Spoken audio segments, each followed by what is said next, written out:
Bonjour Madame Duparc.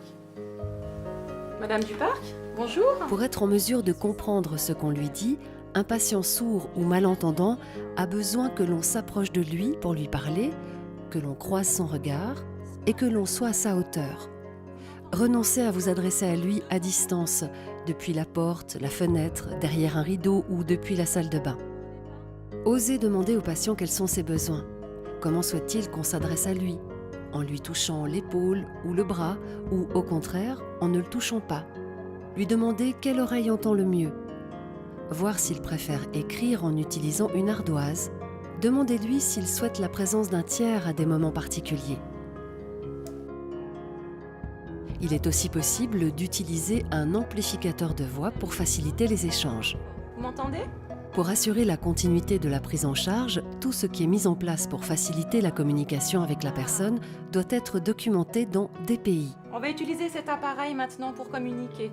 D'accord, c'est nouveau? Oui, c'est nouveau, oui. On peut utiliser une petite carte, c'est un petit sigle qui... Proposez-lui de mettre en évidence ses besoins particuliers en plaçant le sigle des sourds et malentendants dans son environnement, sur le lit, la table de nuit ou le fauteuil.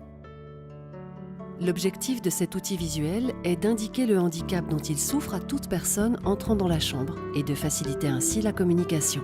Vous utilisez des appareils auditifs ou pas du tout? Quelques recommandations. Le fait d'être alité peut favoriser le sifflement de l'appareil qui pourra émettre un larsen.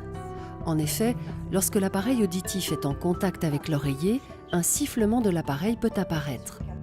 Chercher la proximité avec le patient lui évite de parler plus fort et permet de respecter la discrétion envers les autres patients. Invitez le patient à mettre ses lunettes, car cela facilite la lecture labiale.